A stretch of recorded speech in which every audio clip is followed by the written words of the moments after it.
Le jeûne est un acte d'adoration qui consiste à se retenir et à s'abstenir de l'aube jusqu'au coucher du soleil, de certaines choses défendues par l'islam.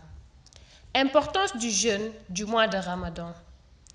Le jeûne du mois de Ramadan est l'un des piliers fondamentaux de l'islam. Le prophète sallallahu alayhi wa sallam a dit: l'islam est fondé sur 5 piliers. L'attestation qu'il n'a de Dieu qu'Allah et que le prophète Muhammad sallallahu alayhi wa sallam est le messager d'Allah. L'accomplissement de la prière, l'acquittement de l'aumône légale, l'accomplissement du pèlerinage et le jeûne du mois de Ramadan. Mérite du mois de Ramadan. Jeûne et piété. Allah exalté soit-il nous informe que le jeûne mène à la piété et qu'il aide à lutter contre les désirs humains intérieurs. Allah exalté soit-il dit dans ce sens: ô les croyants, on vous a prescrit as-siyam comme l'a prescrit à ceux d'avant vous. Ainsi atteignez-vous la piété. Sourate 2, verset 183. Ar-Rayyan, une porte au paradis réservée aux jeûneurs.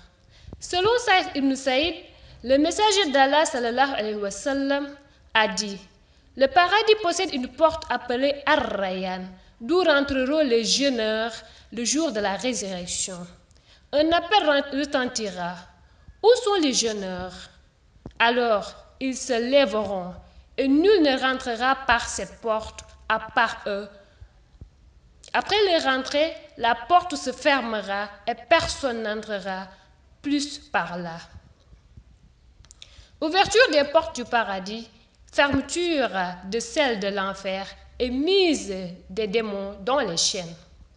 Le prophète sallallahu alayhi wa sallam a dit: lorsque le mois de Ramadan arrive, les portes du paradis sont ouvertes et les portes de l'enfer sont fermées et les démons sont enchaînés. Le pardon de tous les péchés antérieurs. D'après Abu Huraira, le messager d'Allah sallallahu alayhi wa sallam a dit: celui qui jeûne le mois de Ramadan poussé par sa foi et sa quête de la rétribution divine, lui sera pardonné tous ses péchés antérieurs. D'après Abu Huraira, le messager d'Allah sallallahu alayhi wa sallam a dit: celui qui se lève pour prier pendant les nuits du mois de Ramadan, poussé par sa foi et sa quête de rétribution divine, lui seront pardonnés tous ses péchés antérieurs. D'après Abu Huraira, le messager d'Allah sallallahu alayhi wa sallam a dit: celui qui passe la nuit du mérite en veillée pieuse, poussé par sa foi et sa quête de rétribution divine, lui seront pardonnés tous ses péchés antérieurs. Le jeûne appartient à Allah et c'est lui seul qui en octroie la rétribution. Voici une sélection de fatwas pour vous. Question: quelles sont les conditions du jeûne? Réponse: les conditions du jeûne sont de 3 types. Le premier type de condition: les conditions d'obligation sont au nombre de 3. 1. La puberté.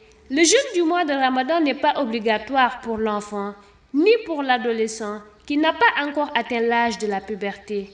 Le prophète sallallahu alayhi wa sallam a dit: 3 catégories de personnes ne sont pas responsables de leurs actes. Le dormeur, jusqu'à ce qu'il se réveille. L'enfant, jusqu'à ce qu'il atteigne la puberté. Et le malade mental, jusqu'à ce qu'il reprenne conscience. 2. La possibilité de jeûner. Le jeûne n'est pas obligatoire à celui qui est incapable de l'observer à cause de son état de santé ou de son âge avancé.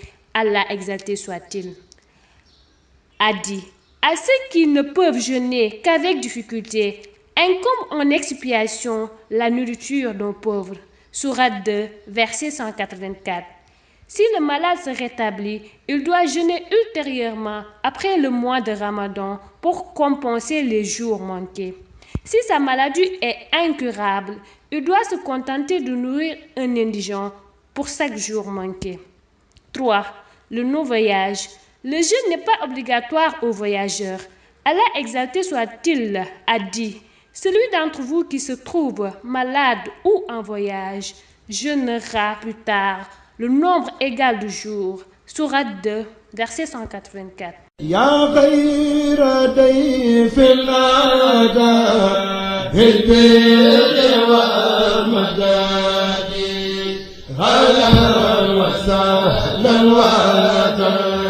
وترحبا لله